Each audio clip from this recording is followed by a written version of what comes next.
Salve a tutti! In questo video parleremo degli LDO e di come riuscire a realizzarne uno. Che cos'è l'LDO? L'LDO è un circuito elettronico, generalmente si trova sotto forma di integrato, che consente di avere una tensione di uscita nota e costante partendo da una tensione di ingresso che può variare entro un certo range e che può presentare del rumore o delle fluttuazioni. Quindi un esempio applicativo quale può essere? Se noi vogliamo alimentare un micro, un controllore che va a 5 volt e questa 5 volt deve essere perfettamente pulita e stabile e la vogliamo ottenere magari da una rettifica di un trasformatore a 50 Hz, quindi magari partendo da una 20 volt che può avere delle fluttuazioni di più o meno 2 o 3 volt, ovviamente noi andando a mettere l'LDO riusciamo ad avere una tensione di uscita, quindi come detto prima, stabile e nota, quindi in questo caso di 5 volt. Ovviamente, unica condizione necessaria perché questo circuito possa funzionare è che la tensione di ingresso sia sempre maggiore della tensione di uscita. Ora, perché voglio parlare di questo argomento? Qual è il problema?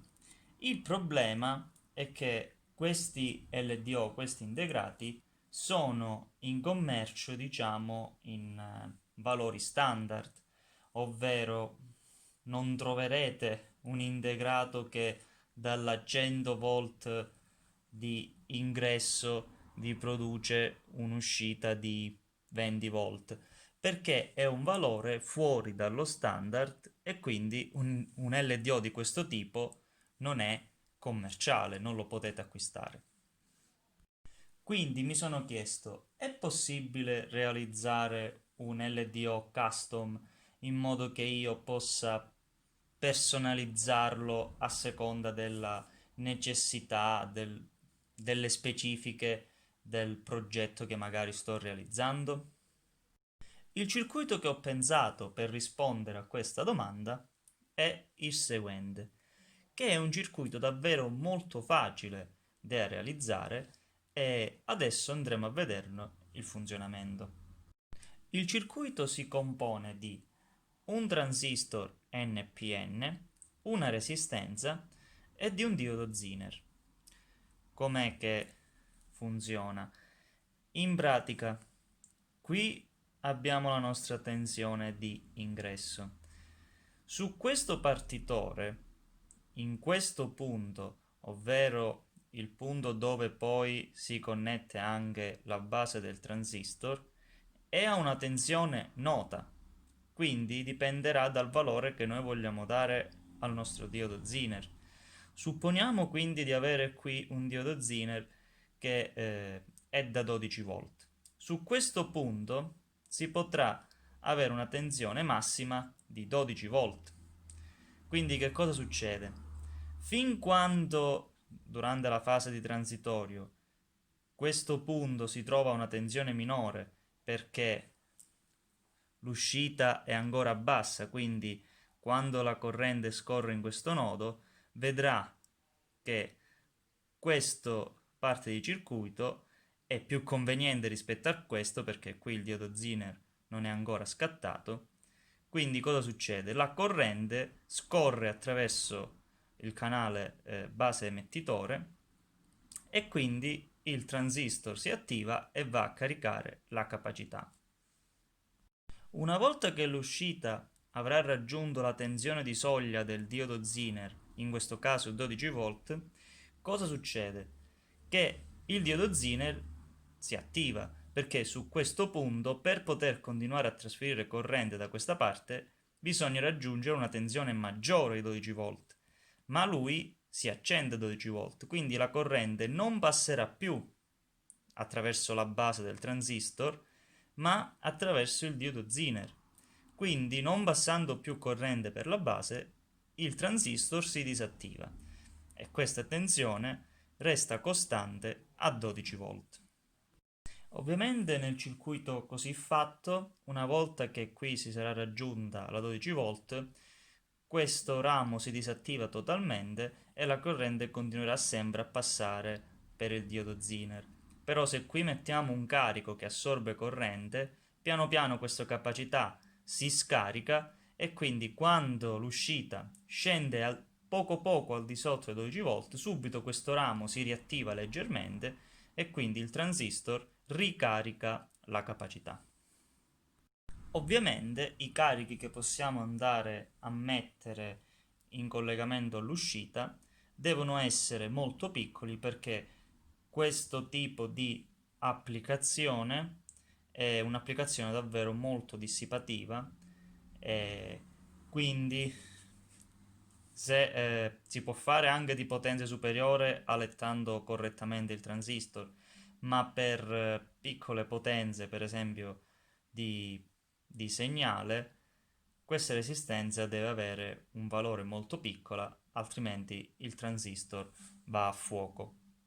Come in generale anche gli LDO integrati che si comprano già fatti. Per verificare che il circuito funzioni correttamente, adesso andremo su Spice ed effettueremo una simulazione e vedremo come funziona.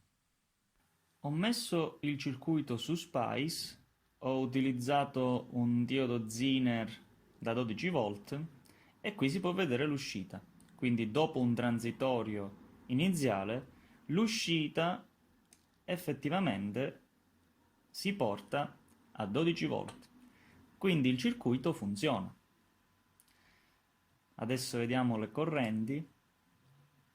Qui le correnti anche in fase di transitorio. Vediamo che durante la fase di transitorio il diodo Zener è spento. Vedete?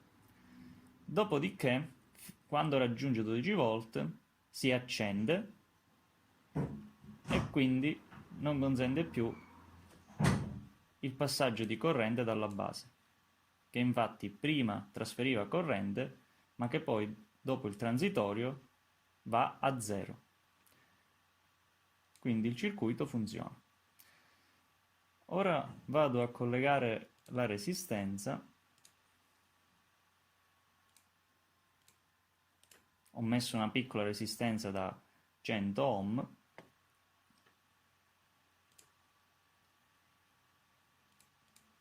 Ed ecco qui, il circuito funziona ancora.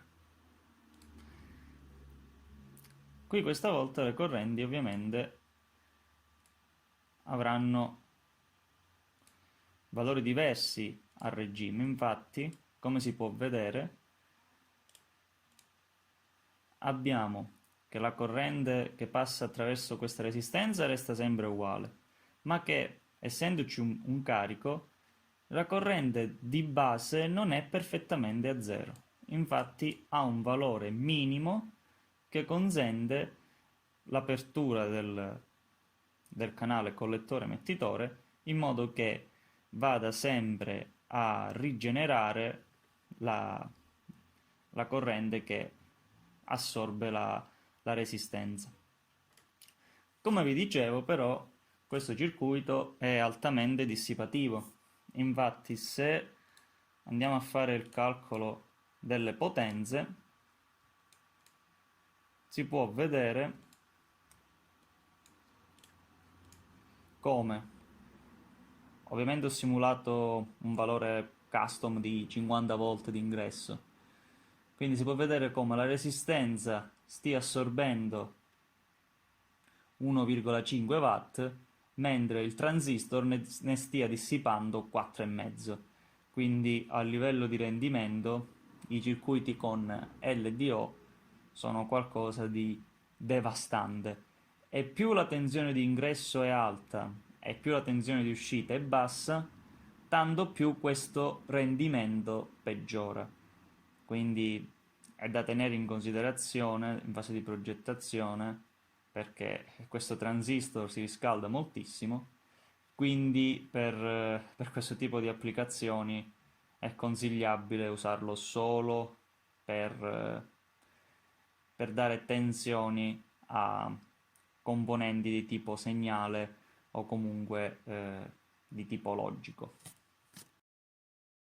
Ulteriore miglioramento che può essere fatto sul circuito è il seguente, ovvero nel caso in cui non si disponessero di diodi Zener del valore desiderato o comunque si vuole un valore di tensione di uscita anch'esso custom, quindi non esiste il diodo Zener per quella tensione specifica, allora si può usare un TL431 che è uno Zener controllato in tensione.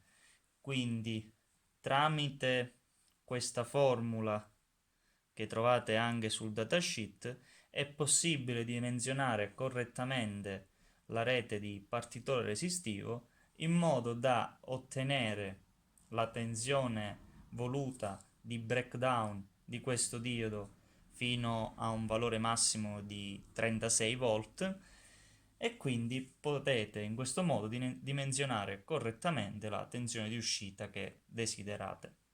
Molto bene, quindi questo circuito funziona correttamente e risulterà davvero molto utile per tutti i futuri progetti che andremo a realizzare. Per questo video è tutto, alla prossima!